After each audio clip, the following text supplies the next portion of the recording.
razor. First one. Right. Pause. ActRaiser. That one.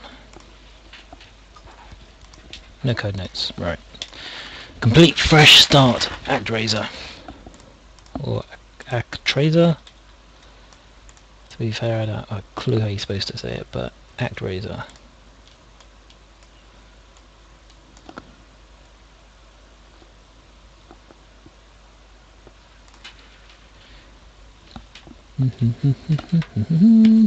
Right. First I'm going to show you, I'm just going to skip through the first few bits.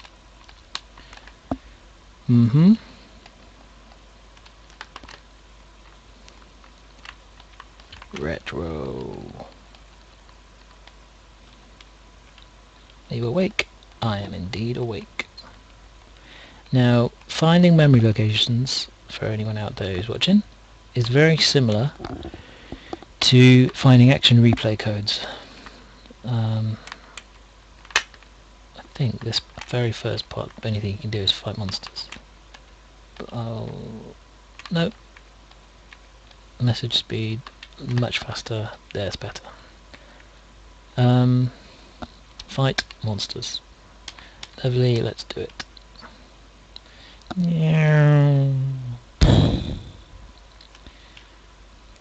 Okay, I'm going to start off, very start of the game, take a save state, Shift F1. I'll take 3 just in case. This is the start of the game. Now you see up here, the time is slowly decreasing. What I'm going to do is take a 16-bit test, because I think that will be stored in a larger number. Set this down to 16 bits as well so I can see what's going on here. You'll see this is the memory viewer window. Now we can see all sorts of different values will change when we change values in the game. For example, some of these change when we press start. One of the first things we want to do is find a simple, easy variable. Now one of the easiest ones is damage, but seeing as time is ticking, oh hang on, we'll do damage because it's easier. Damage on 8-bit, ignore the 16-bit, that's a bit complicated. 8-bit value of the player's health. Now I've got what looks like 8 bits of health there. It might be stored as the number 8, it might not, but what I can tell you for definite is if I get hit by something, it will decrease. So what I'm going to do is take a new test and then unpause and get hit by a monster. A bit like that. I'll get hit twice, but that's fine. What I'm going to say now, I'm going to filter these 100,000 RAM locations I've found. I'm going to filter them. I'm going to say I want now the value in memory that I'm looking for has decreased. I'd say it's gone down. I can say that for definite. It's less than the last known value. I'll hit filter once. Immediately I've got 26 matches. And I can start straight away by looking at some of these, but let's refine it a little bit. Unpause and get hit again. Now I can tell you for definite it's less than the last known value. So I'm going to hit filter. Now I've got 16 values. And so on. Okay, it's gone down again. Now we're down to 3 values. This is quite a good one, good to start with. And again, hit one more time and it's down again. Now, you see it down to 2 values. One of them is 3 and one of them is hex 59. Now this one that's 3 correlates to that number there. So what we'll do is I'll click on it and it'll highlight it in the memory viewer. I'm going to keep an eye on that value down there, which is 3. If I get hit one more time, I expect it to go down to 2. Okay, there we go. If I look down here, that value is 2.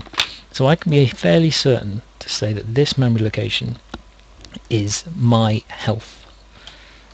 What I can do is I can make a memory note, say player health, and press save. Now when I press save, that submits it to the server, so it's safe, it's secure, it's shared, it's not going anywhere. If the whole thing crashes, that will be restored next time you load it up. So what I can do, while it's paused, just out of curiosity's sake, I can actually modify this value in memory. Say if I press 7 and then unpause, you look up there, health's come back up to 7. Now that's the principle by which a lot of the action replays work is that they modify a value in memory and keep it held at that value. Any action replay code that begins FF is basically saying keep this value in memory, keep it being the same value all the time. Now, interestingly, I've spotted 8 just then next to this 7. Now 8 is the number of maximum health that's here, but seeing as it's very close to this player health variable, I'm interested to know if I change that to 9 and unpause, you'll see that my maximum health has gone up by 1, so that was a very lucky guess, but that, by the looks of it, is probably my maximum health.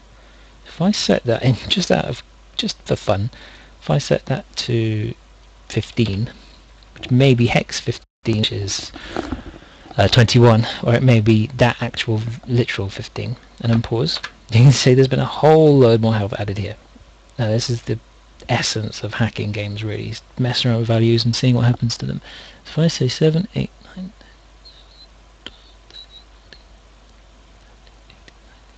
21, yeah, that value there, hex 15, corresponds to decimal 1. Now just a very, very quick calculus class. If I type in hex, and this is all hex, this data here, if I type in 15, while it's selected, got hex selected, then click decimal, it will show me that decimal 21 is hex 15. Now, calculator can be a useful way to work out what happens over here, and sometimes if you don't know what a hex value is, you can put in the decimal value. So I want to know the decimal 100 value, what is that in hex? It's hex 64. Or say 72 in decimal is 48 in hex. I'm trying to find one that actually makes sense. 79 in decimal is 4F. Now you can see obviously we're using letters here as well, so it goes from 0 to 9, then A, B, C, D, E, F, and then 1, 0, or 10. It can be a little bit confusing, but all you need to know is in here, the memory viewer, you'll find hex. Full stop. That's all it is. An address is also written in a type of hex as well. Everything is basically hex. So, we have 2 variables here we found. I'm going to make a note of this second one, player max health, and I'm going to save it. So if we do the drop down menu here, you'll see we've got 2 values here, player health and player max health. So, I'll put these back to what we were originally, just so we can store the game to exactly how it was. Now it's possible that all the way around here are some similar values we can use. Now let's just try and find time, because that's always a useful one. Let's just say that time can be stored in quite a lot of different ways, and a lot of these values can be stored in a lot of different ways. There's hex values, decimal values, there are binary coded decimals that you might find in here. There can be all sorts of values, and it can be kind of difficult sometimes to find exactly what you're looking for, but trial and error is usually the best way. I'm going to say this is a 16-bit value, so let's say it's in 4 digits of memory, which is 2 bytes, which is 16-bit. If you don't understand what any of that means, don't worry, it's not the end of the world. Let's just watch time as it goes from 225, 224, 223. Now every second it goes down by 1. So I'm going to say find a memory variable that starts at 219 and is now lower and lower and lower and lower. Now you see here 0213, 0211, 0210. That looks as though it's time, but you need to watch out with this. It's coded in binary coded decimal. Now what that means is, while it looks like it says 203, 202, if we put 202 in hex into a calculator, we'll end up with 504, which makes no sense, because the next time it changes is 199 in hex, which is very different. It's 409 in decimal. So what we've got here is a binary coded decimal, which basically means it's a number that exists in hex memory that looks like a decimal, feels like a decimal, but doesn't calculate like a decimal. It never will. Just for fun, we can change that value just to see what happens. Change it to a 2. Now we have 100 seconds to complete it. Lovely. Let's change it back to what it was, just so we're back to ground zero. Okie dokie. I would say here, if we take just the 8-bit value, here is, so we take that 16-bit value, it's easier. Time, brackets, seconds. Now I have a funny feeling this here is time in frames as well. I'm going to put time frames there. I think that is a countdown in frames, because every time that reaches 0, you'll see that goes down by 1. And it starts at roughly 36, 37, which in hex. Let's just assume it's 60 frames a second, which in hex is 3c. So yeah, that goes up to about 3c, then comes down. So that's 60 frames a second counting downwards. Okay, so we've got lots of values already, and they all seem to be pretty high up in the memory, so they're all very close to 0.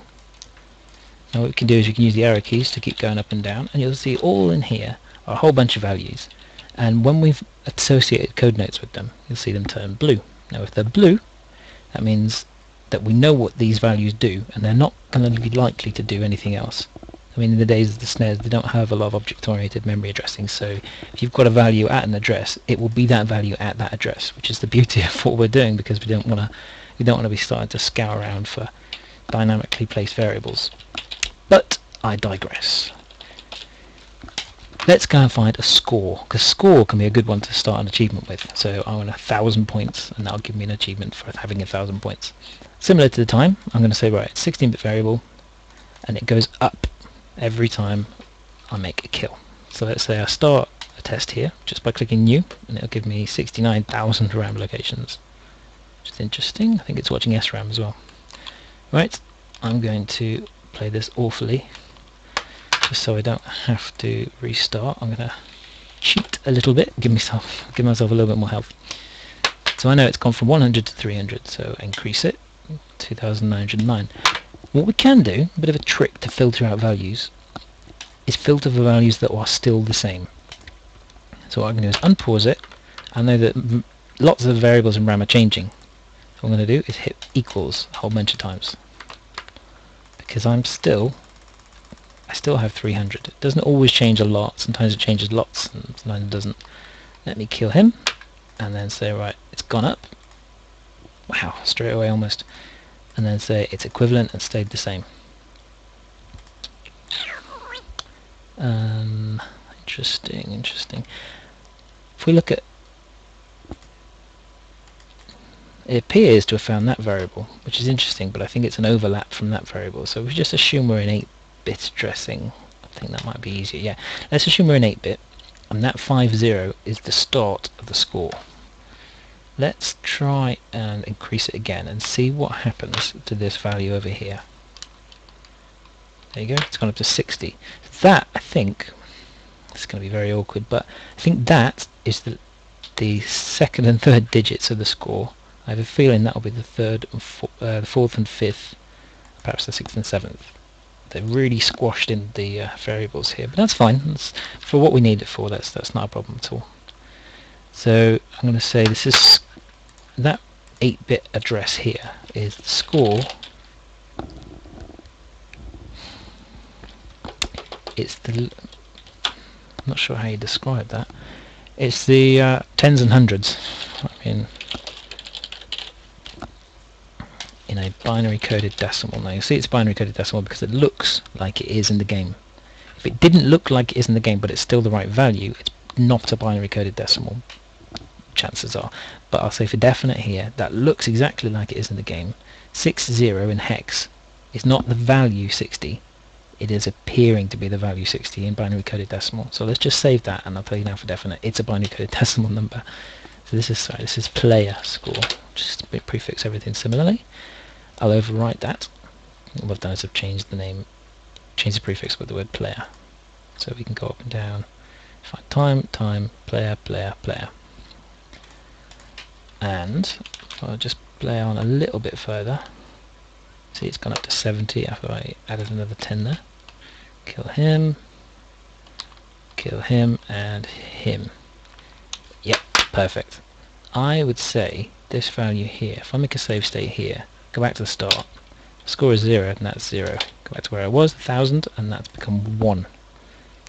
So I think that is the player score, thousands and 10,000s. And I think it's safe to say that will be player score 10 and millions. So there we go. We've got player score in tens and hundreds, thousands and 10,000s, and 100,000s and millions stored in these variables. What you'll find as well in a lot of games is the score doesn't actually start with that 0. That 0 doesn't exist. Now Sonic does this.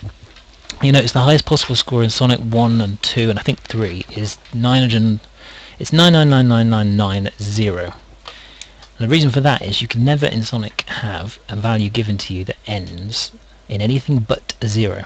Every value always ends in a 0, and the reason for this is that you're not actually ever given, say for hitting a star post, you're given a 10-point value. Well, actually you're given a 1-point value and it's shown to you as a 10, but essentially that 0 there never existed, and in memory it doesn't exist either. So if we have a look over here, hang on, let me just get some points. Right, that value is 2 and then a 0, where it's 2 and then a 0, and I'll bet any money that doesn't actually exist in memory. It is literally just shown to you on the screen, and it makes you feel as though you've got 1,200 points. But they're actually just saving memory by not bothering to store that 0 or do any math that involves a 0. They're just giving that value as 120 in the memory and showing you 1,200. It's a clever trick they use, but it makes your score feel a lot better. I mean, if you were given 10 points for killing an enemy, it'd seem a bit rubbish. But if you're given 100 points or 500 points, that feels better than being given 50 points or 10 points. Probably a psychological thing back from when they were doing all the arcade scoring in the 80s and 90s. But yeah, anyway. So we found ourselves a couple of variables, very useful variables at that. Score, for example, we can use that for quite a lot of things. Hey, 1 up. There's a useful one. This will be a very useful one. Right, I'll just pause this before the time runs out. Now, if we're saying a lot of the player variables around here, I would agree with that. I would say they're pretty much all around this area, and they tend to be grouped. I mean, when you're designing a game, you don't put all your variables all across the board. You tend not to. You tend to put them in similar locations these days, at least. So, and that's pretty much what they used to do back then. They used to group all of their useful variables in similar places. I'm just going to refresh the chat because I've not got any evidence that anyone exists out there. And they may not exist.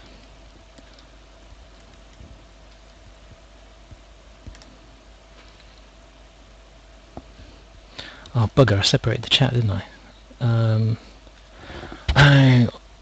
People could be chatting on Twitch TV and I won't know about it. Whoops. Right.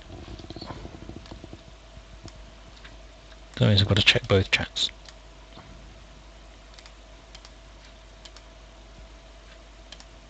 That's alright, there's no one there, it's fine.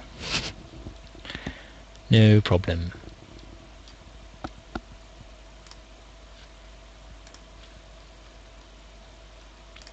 Okay, so what I'm going to do is find a lives variable. Oh, you're still there. That's good. That's good. I'm gonna record this as the highlights, just so it's kind of a condensed version of a tutorial of how to do this. I mean, it's been a long time coming, any kind of tutorials like this, but it's complicated because you've got to get fraps working, you know, those kind of things. Hey, dude. Right. Okay, so the next I'm going to find the lives item. Now, like you say, they're all pretty much around this area. So what I'm going to do is mute my voice because hearing it in my ear is weird. That's better. I'm going to find lives. So I'm going to take a save state now, and I'm going to go and collect it, and then add another save state. So save state here has 3 lives. Save state here has 4 lives. And you'll see as I switch between them, a value that goes near this area that goes from 2 to 3 will be, I reckon, this one. And I can pretty much safely say without any doubt that if I unpause, leave him to run out of time and die, then that'll go from 2 to 1.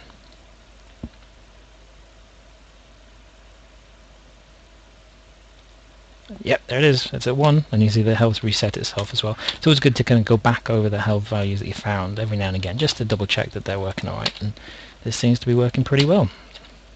So yeah, I'll say that is number of player lives. I must admit, Brian, it's probably boring the hell out of you because he's done this 100 times.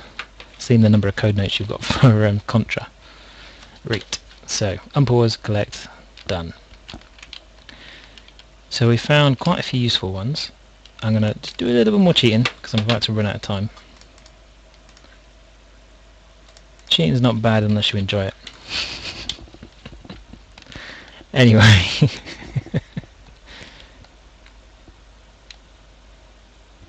Right, let's just fast forward a bit. Okay, that. Yeah, that's a good test actually. That's the number of. I believe that's an apple, the traditional item that shows you you're about to increase in health. Some cheats are very awesome. Collect, and you'll see. Yeah, pretty cool actually. Just I don't know if you noticed, it went up gradually from 3 to 8.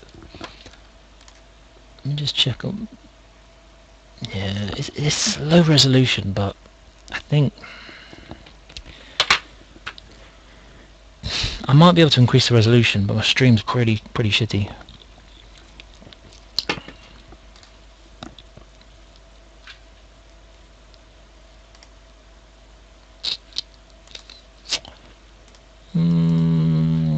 Probably. Sorry, Joel. My login's working okay. Kill, destroy. Alright. Complete this level as quick as possible. Well, actually, you know what? I don't need to complete it. I'm not doing a tutorial or anything else apart from this bit. Kill.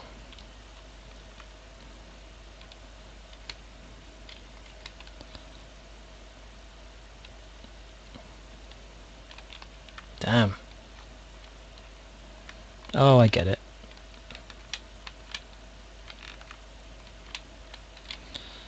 Speed it up.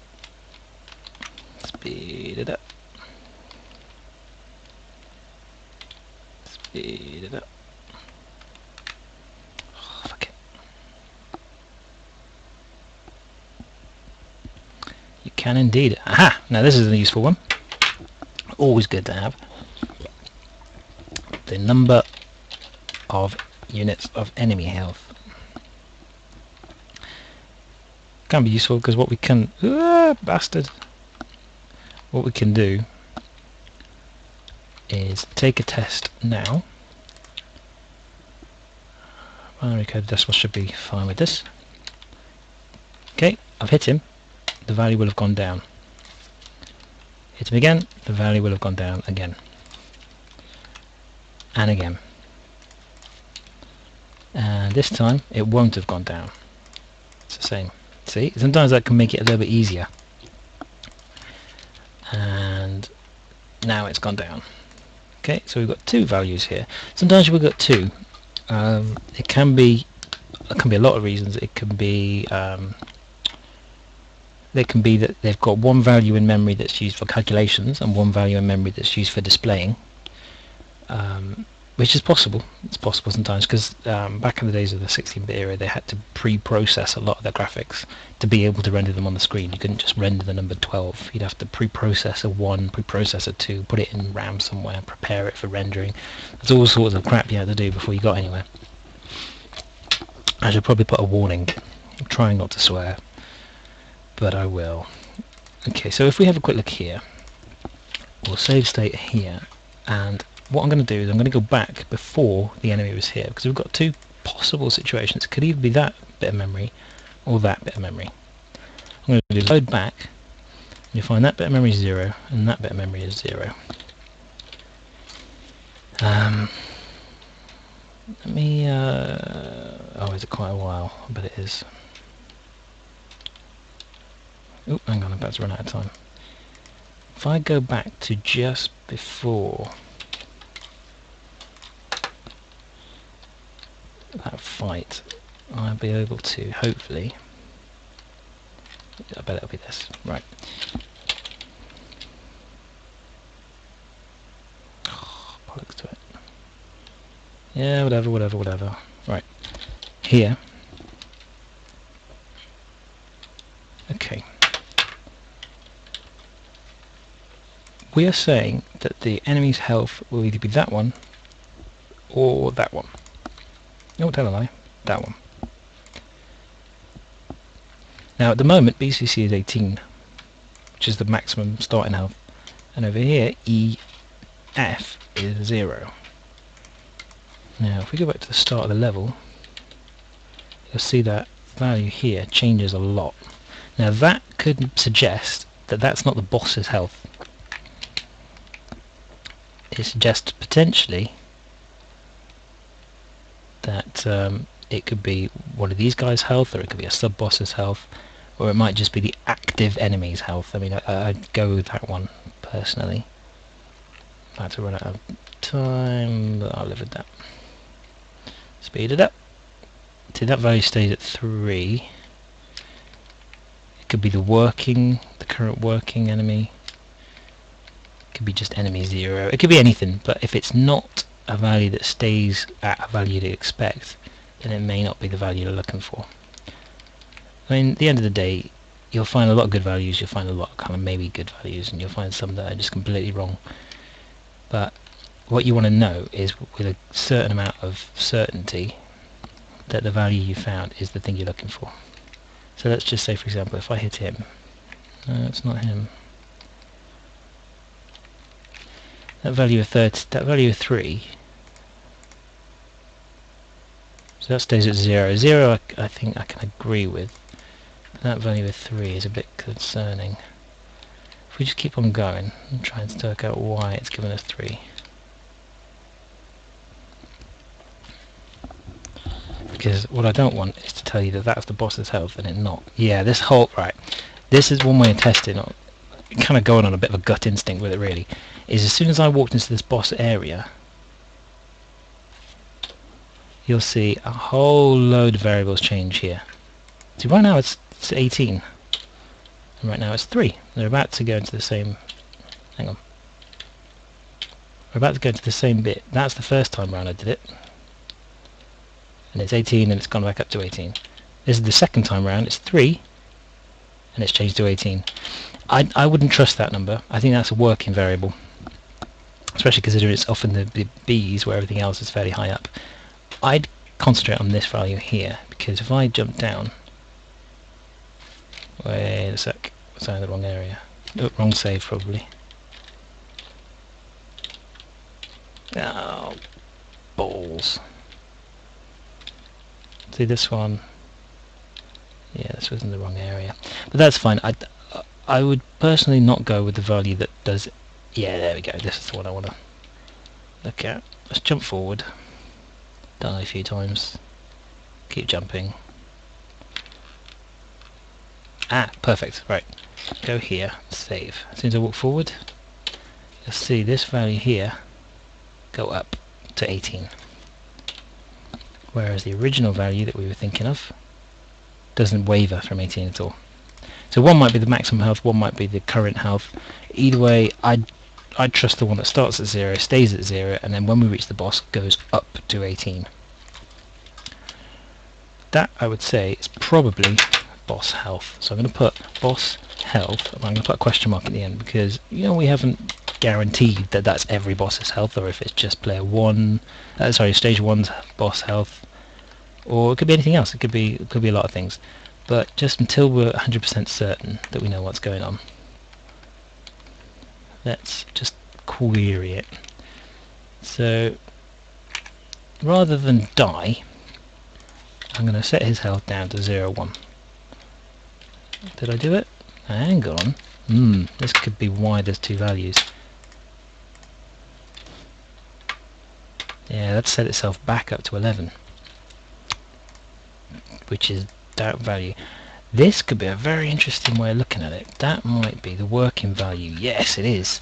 That's the working value, the actual value of the boss's health. However, that value is then, by the looks of it, copied onto this value. So if I change this value, it'll get reset to whatever value the other one was. So this BCC is the working value. So it's this value here, pointing at the screen, but you can't see me pointing. This value here is the actual working value of the boss health, whereas this value is the value that's shown on the screen to you.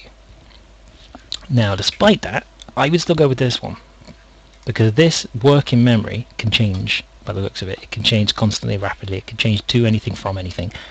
I would say it's a little bit too unpredictable to assume that anything in this area is anything that you think it is.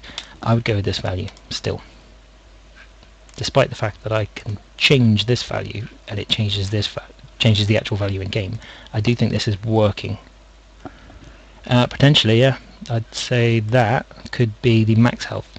If I change it to 19, yeah, I've given him more health. Change it to 29, I've given shit tons of health. Yeah, I agree. Good spot. So let's make a note of both of these. Here we'll also put boss max health. Save. Good spot, Brian. Actually, it was a very good spot. So yes, we found a whole bunch of variables, and what does that mean? Well, if we wanted to make a basic achievement, we could do that. What I've done is I've essentially gone into this box, added a local achievement. Can't see that in the video, but don't panic. You'll be able to see everything in here. Now I'm going to take a picture, and let's use a bit of old MS Paint. Ignore this bit, it's not very interesting. I probably can't actually legally show you this bit because I'm not officially doing it. Officially.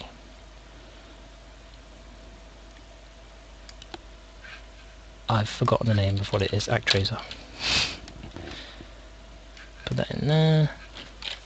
Grab a nice box worth. Oops. Can't do this in MS Paint, it's awful. But anyway. Cut. New. Paste. Yeah. Well, either way. It's something.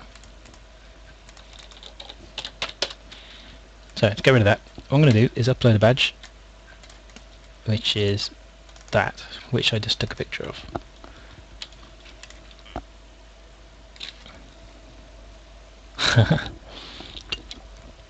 Even I didn't know there was going to be a video until just now. I'm going to give you 10 points. 10 points for, let's say, getting 10,000 in the score. I mean, that's going to be pretty easy. It's going to be a very simple achievement. In fact, 5 points. I'm stingy, sorry. I'm going to give this achievement a title, description, reach a total of 10,000 points. I'm going to add a condition for this achievement, or sorry, a requirement is the name of it. I require that, do it the easy way actually, ignore this bit, yeah, get rid of that. I require, and let's just find this bit of score memory we found before, player score thousands and 10,000. I require that this value, add requirement, 20, is the 16-bit value. Now we want the 8-bit value. The 8-bit value, just these 2 digits. The 16-bit value would then be these 4. 32 would be all of these. Nibble would just be the left or right hand side of it, which you can use as well. And bits correspond to the individual bits. But we want just the 8-bit value here. And I want to check that it's greater than 10 in hex. And don't forget, these are binary coded decimal values. So therefore, instead of having a decimal value here, we have a binary, we have a hexadecimal value here. The reason for that is the same reason I said before about how sometimes in memory values are stored in binary coded decimal in order to probably make it easier to render. I think that's the reason for binary coded decimals. I don't quite know. I can imagine it would be, because then you've got a value, you need to render a 5, I need to render a 0, I need to render a 4, whereas originally you'd have to calculate what each of these mean. I mean, there's probably a value in memory that is the score, but it'd be unlikely, because you can actually calculate in binary coded decimal, do subtraction, addition, those sort of things. It's a little bit quirky, but it's possible. So they probably haven't got an actual other score value, so this is the only value we've got to go on. So I'm going to say I require this 8-bit chunk here to be greater than 10. Because this is the number of thousands and 10,000s. So if that value is greater than 10, we've reached 10,000 points. So you can see at the moment I've got 4,500. That's a 4 to represent 4 thousands. That is the core of the achievement. what I'm going to do is click here and click activate. Essentially that takes the local achievement and makes it achievable. This is the only case that you would want to activate an achievement. There is a little bit clarification that needs to be made with activate and reset. Essentially in core, all achievements are active by default, and if you achieve it, it becomes inactive. You can then reset it, and essentially that just activates it.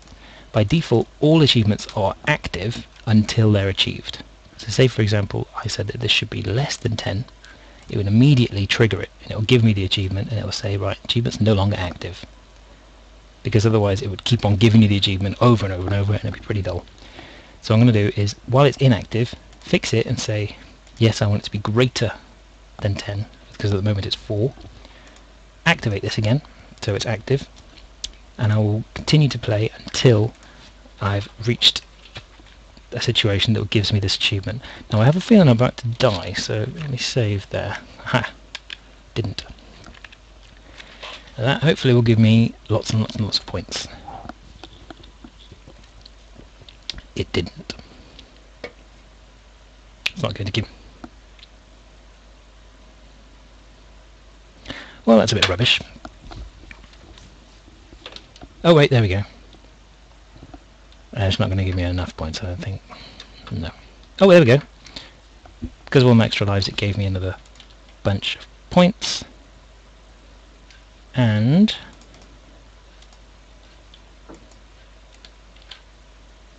we will see that that 8-bit value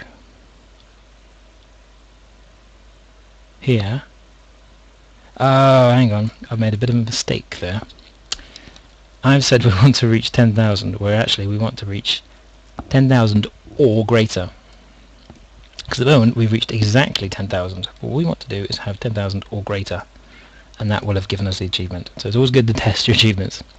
So anyway, this is the essence of an achievement. I've said, please let my score be over 10,000, and it is over 10,000, or equivalent to 10,000. The next thing you do is commit that, press OK, and it adds it. Have a look in here. We can then, as we've tested it already, promote it to core, blah blah blah, and you'll see that, yes, the RAM's been tampered with, so it won't give me the achievement. It has been tampered with, I've been pressing buttons. The only way to get that back would be to reload the whole ROM, which might be worth doing just to demonstrate how it works. In fact, I will do that.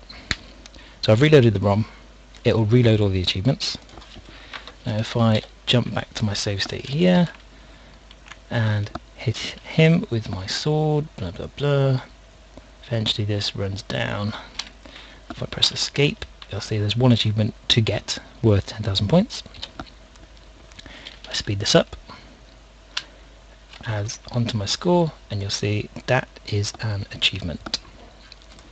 That's the very basics of starting to earn achievements, and yeah, essentially that is achievement creation. So as you progress through the game, what you want to do is keep on finding memory locations, because they're always fun to find, they're always kind of useful. And you'll see there's a whole lot of values here that can be used. What we can do, what we can do in the interim, is just double check that what we've got at the moment makes some sort of sense. Now what I've done is it's written 99 to the number of lives that we've got. That's quite interesting, because obviously, unless you've played as you won't know this, ActRaiser has like a two-part game. You've got a sim part, which is this, and you've got an action part, which is the platforming bit. ActRaiser 2 didn't do it too well. I think they got rid of the sim part, which wasn't very successful. Now in the sim part, it might do something else with the memory. It might, and by the looks of it, it has done. It's written 99 to the number of lives.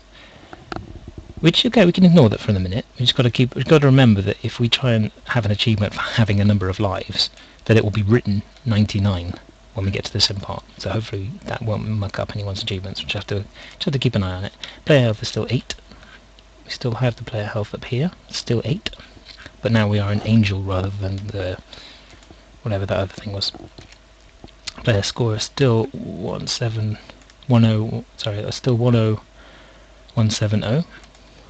which isn't on the screen, so we can't check that.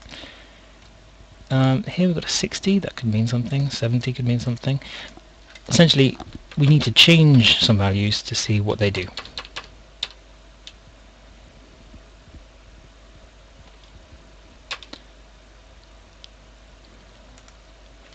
What I'll do is just play through, direct people to build that way, then that way, then that way.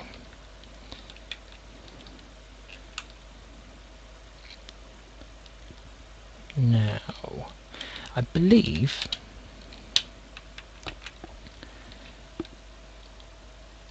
if I use lightning, right, okay, I'll save it here. If I use lightning, it will remove some of my SP.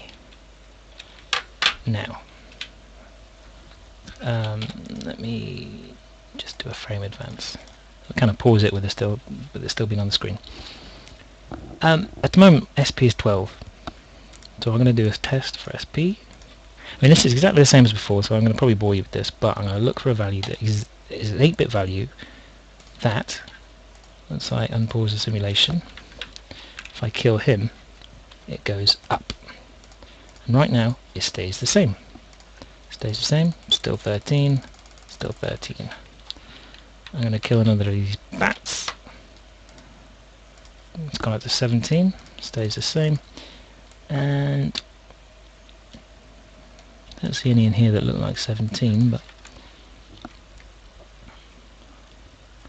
I'll kill that thing in a minute. Still at 17, now we're at 18. Ha! 12. Now, it's good to have a bit of working knowledge of hex and decimal, because you'll find 282, the hex decimal value 12, corresponds to the numeric value 18. Now, that could be quite a tricky one to find that, because you're not looking for 12. But the best way to kind of filter these out is to say, right, I know the value is greater, or I know the value is less. So what I'm going to do is carry on with that. If I kill one more of them, I know the value's gone up. No matter what, the value would have gone up. Because if it's a decimal value, a hexadecimal value, a BCD value, it will change if we make a kill. Now, that value and that value down there, they're really quite deep into memory, so that could be anything, but it's not likely to be useful for us.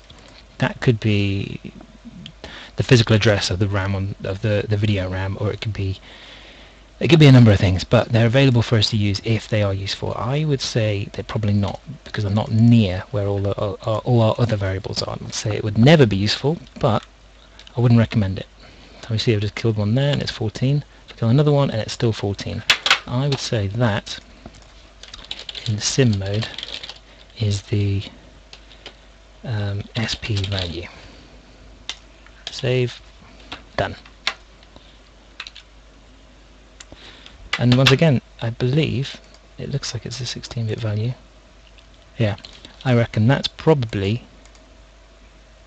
SP value, and I bet that's the SP maximum value. Just to test it, get rid of them and them. Right, if I change that to 24, what are you going to tell me? Yes. So you see, it's gone up to 36. So that I'd say is the maximum SP. Sim mode, max SP. And that value is SP value. So that's your current SP value. Save that. Yes, I'd like to overwrite that note. And we're done. So we keep on finding values, keep on making achievements as we play. I mean, we can do whatever you want to do really, but essentially that is the core of making memory notes. I'll try and do a more advanced lesson another time, because there's a lot more to it in a lot of different ways. You can try and find, let me try and find a more difficult one. Sometimes these work, sometimes they don't, so this might not work. But we'll see what happens. Let's just say I want to try and find, every time they give me one of those little notes. So I'm just going to say, oops, I just caused lightning over my own thing. That's not good. There. Right. What I'm I'm going to do is wait for them to build.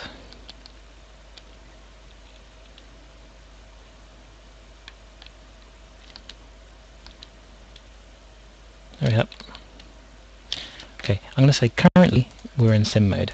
So right, everything is the same. The value for what we're doing currently is sim mode. So if I keep hitting filter with equals, I'm going to say that the value in memory that says we're in sim mode is still in sim mode. Now when we get a little message on the screen saying people want to talk to you, that will change a value somewhere to say that no longer are we in sim mode, we are now in some other mode, we are in now cutscene mode. But let's just assume that that cutscene mode value is always the same. See, right now we're about to go into it. What I'm going to do is take a save point. It transfers over to this mode, which is not the sim mode. So what we're going to say is the value is not the same. That gives us 5009 values, and it remains the same in this screen. Still the same when we press that, and we'll say that it is not the same when we come out of it. Now it looks a little bit scary thinking, well, there's a whole load of values here. We can use some, let's say complex logic, but useful logic. Because, yeah, taken blah blah blah. Now this is cutscene mode again. I'm going to take another save state. I'm going to say that it's changed, so now it's in save state mode. So the RAM that we're dealing with now is in cutscene mode. Let's go back to our previous one, and we're going to say it's the same as this one, even though it's a different cutscene. Right? Didn't get rid of a whole bunch of them, unfortunately, but that's fine. So what we can say now is it's unequal, and continues to be unequal. Now a lot of the time, it can be quite an effort to do this over and over and over. So there are certain shortcuts you can take. So let me just speed this up and wait for them to make their silly ass towns. Okay, there's something to tell me. It's still not in cutscene mode. Switch over to cutscene mode. Now it's in cutscene mode, which is unequal. Now it's questionable to do this. I'm not sure how legally we stand on it because this counts as disassembling code, but what we can do is watch in the watch window, in the memory viewer window, to see what values change. It's not particularly legit, but we can do this. It's not the end of the world. Who's going to sue? So let's hang on a sec.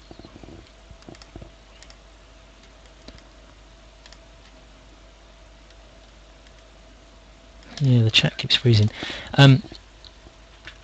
Let's watch in this area to see a value that changes. Okay. That was not an easy watch, to be fair. A lot of values changed.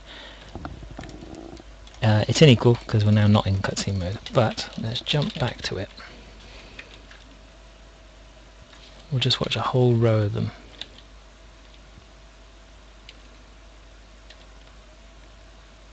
Now, what I'm doing here is I'm watching each of these values, each of these rows really, to see anything that is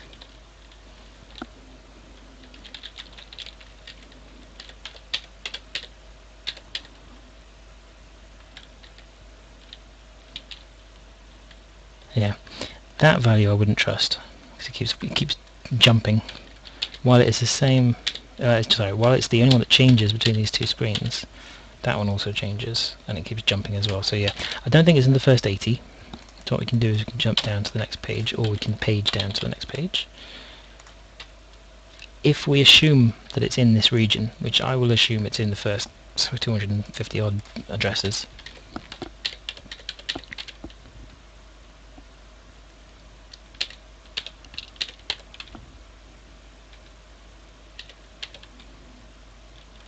hang on, that might be useful. Yeah, there's the controller input. And you'll see, if I go back to 8-bit, Yeah, that's B and Y, which on the SNES controller is A and X, I think. A and Y? I can't remember. I need to look it up. But yeah, this is the controller input. So I'm going to say player 1, controller input. You know, it's not a perfect note, but it'll have to do for the minute. There's some other controller input as well.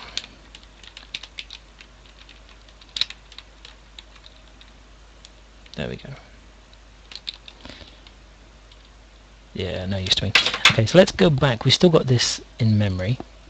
I believe it's still equivalent. Yes, we're still outside of the cutscene. Let's jump to here. I believe this is the latest one. Yeah.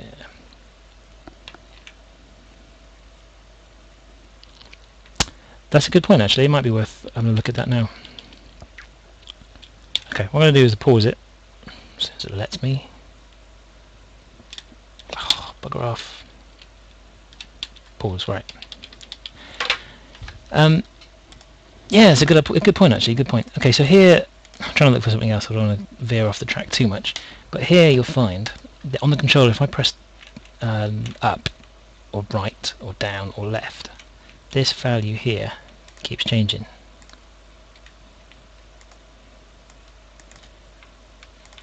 Sorry, I'm clicking the screen and do it. This value keeps changing. You see the bits over here keep changing too.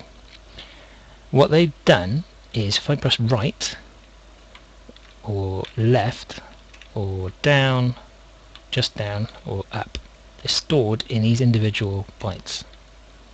So that's right, down, right, left, down, and up. What I'm going to do here is put player 1 controller input bits 033 are right, left, down, and up. I'm going to say bit 4, and I keep pressing buttons until I find one that sets off bit 4. Right, start, pressing pause is bit 4. So every time I press down start, that bit gets set to 1. So here, bit 4 is start. I imagine bit 5 is select. It usually gets keep. Yeah, there we go, bit 5 is select. And I need to picture the SNES controller because I didn't have a SNES growing up, so I can't remember which order the X, Y is said. No, X, Y, yeah. Bit 6 is Y, bit 7 is B.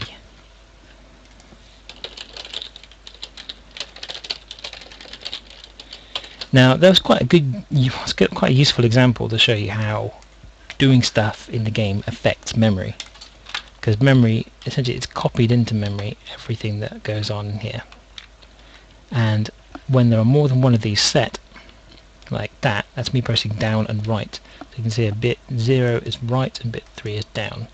So when I press down and right, sorry, bit 2 is right, so when I press down and right, bit 0 and bit 2 are true, which gives us the value 5. And this is what happens when you convert binary into hexadecimal. If a lot of this is going over your head, don't worry, it's not necessary to know exactly what's going on here, but it's useful. It can be useful to know that this is what it means when it happens. Okay, so let's just save that note. And we've got another note here, player 1 controller inputs. And I believe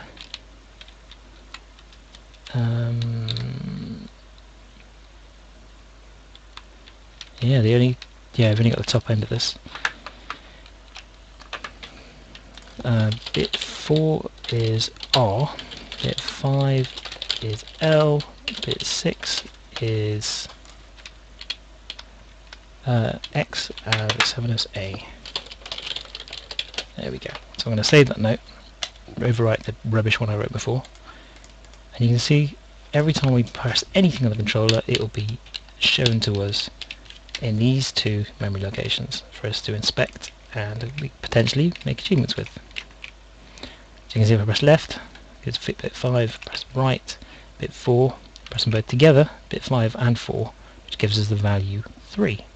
So if you put 0011 0000 0011 0000, ignore the missing zeros at the start, and convert that to hex, you get 30, which is what you get when I press L and R at the same time, 30. That should hopefully cast a little bit of light on what happens when hex changes, or at least when the controller changes, and how it affects memory. Pretty dull. So anyway, let's find something a little bit more interesting. They aren't always used. I mean, that's probably a 1/16-bit value in memory, really, and they probably just do a bit of caching with the bits on it to do stuff. It's possible that you've got all these other extra controllers. The top 4 bits here, so the bottom 4 bits don't appear to be used. It's possible they're like a multi-tap or that zapper, or what other things are there? The power glove, maybe. Was that NES or SNES power glove? I don't know, but it could be extra things that aren't used on a standard controller. Okay. Now, what's next?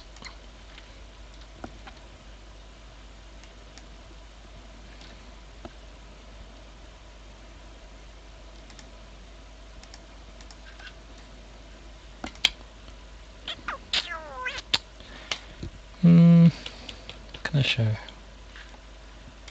I hope it's still streaming. Oops.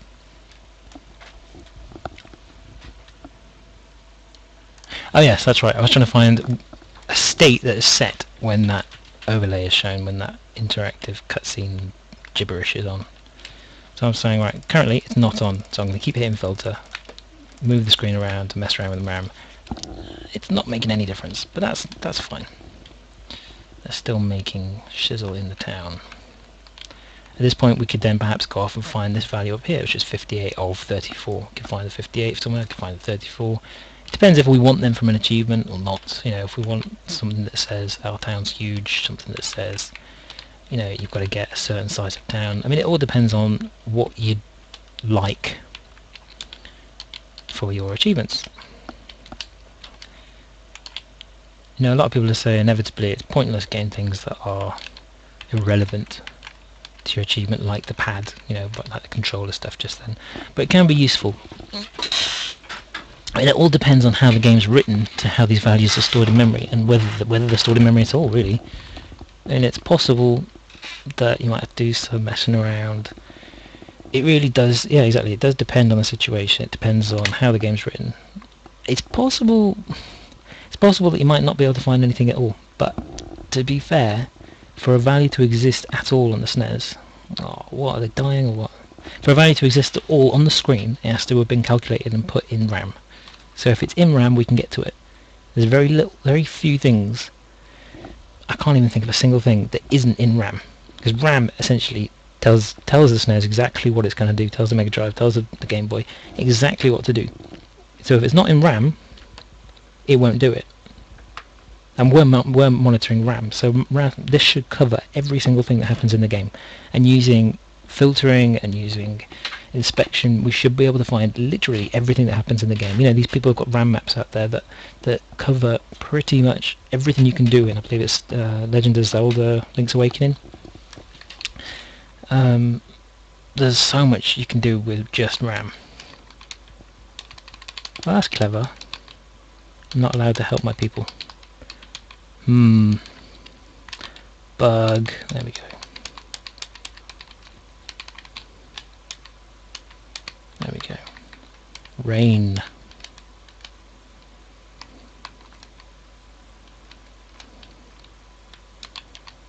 Hang on, did I put it on the wrong square? I think I did.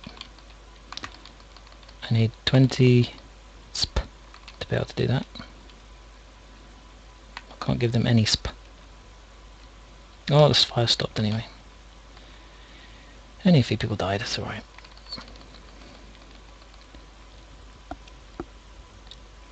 Well, yeah, it all depends on the situation, depends on the game, depends on a lot of things, but we should be able to find quite literally everything. Anything you can imagine that happens in the game we can do. I've just leveled up. If I take a save state, go back to here, there a way to find out what level I am? Status of master, level 2. Here we go, these are lovely lovely useful variables actually. These, basically this is saying all of these variables exist in RAM, please find them. That's all it's saying.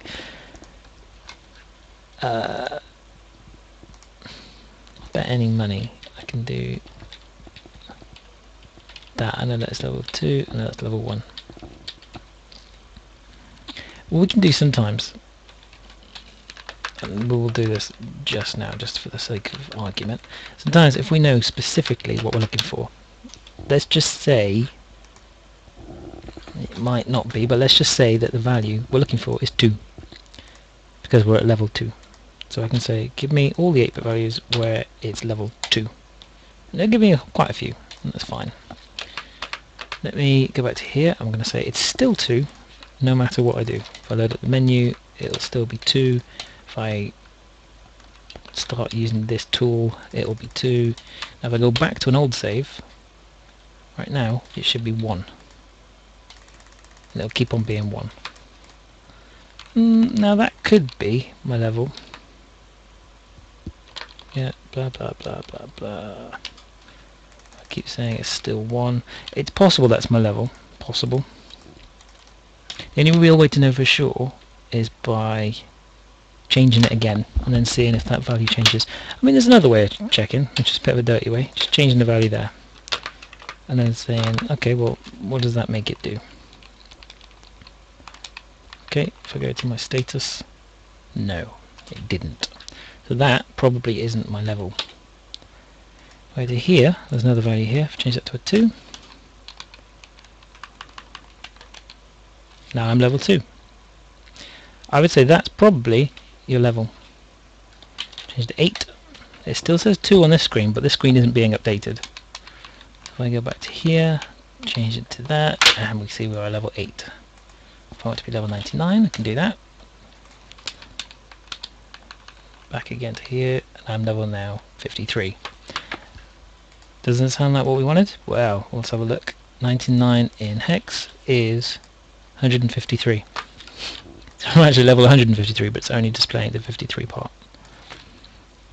So if the largest level I believe I can be will be whatever decimal the 99 is in hex, which is 63. Should have known that really. If we put in 63, we should expect to be a level 99. And there it is. So this is probably player level. I won't even say probably, I'll say definitely that's the player level. And you see an 8 here, that's probably a HP.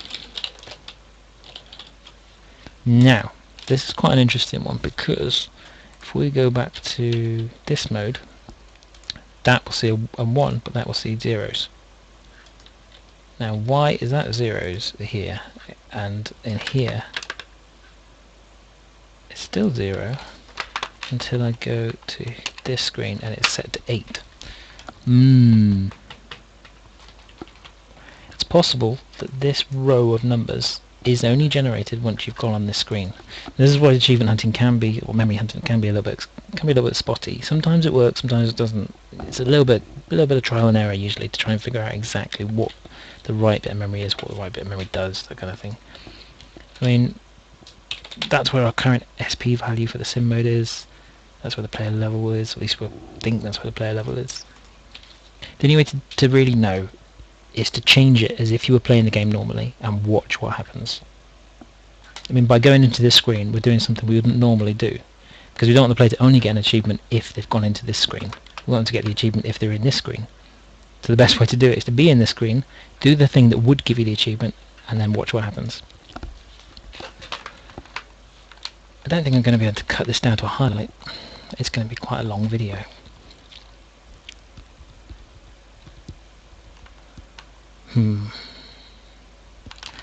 Well, I'm going to take a 5 minutes break. I think that essentially covers most of the basics of how you find values in memory, how you change them, how you can use this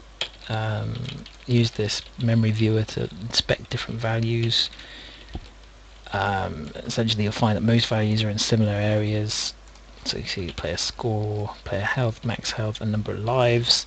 Obviously this is kind of a weird game because you've got two different states. You've got your sim mode and you've got your action mode, but usually, more often than not, the values should carry on between the two. I mean, like the health value, which is 8 here. If I change that to 9 of 9, then go back from this screen. Actually, no, it still says 8 of 8. I'll bet that's my action mode health. If I find a value that's 8,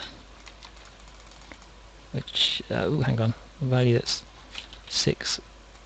Yeah, a value that's 6 and is now 5. That will be my sim mode health, which is interestingly in the same area that we thought the player HP was. So it looks as though that's my working value for health, and that's my displayed value for, let's say, maximum health. Sim mode health, sim mode max health. Aha! I think I know what the deal is with this. I'm pretty certain I know what the deal is with this. If I set this both to 10, set that to 10, you'll see in my health I've got 16, which is the hex value in 10. Leave my people be. Leave them. Stop killing them. Right. If I hurry up, if I go to here and inspect my stats, I reckon this whole row will be recalculated. No, it says my health is 16, which is 10. No, okay, maybe not then. But here I've got 10 of 10, which is in hex 16 of 16. If I get hit, I'll lose 1. It'll be OF of 16, or OF of 10, OE of 10, OD, and it'll keep on going down until it reaches, well, until it reaches 0 really. But I reckon this is not probably the right place to go for the health, because that doesn't appear to be correct until, if I set it to 0, which is incorrect.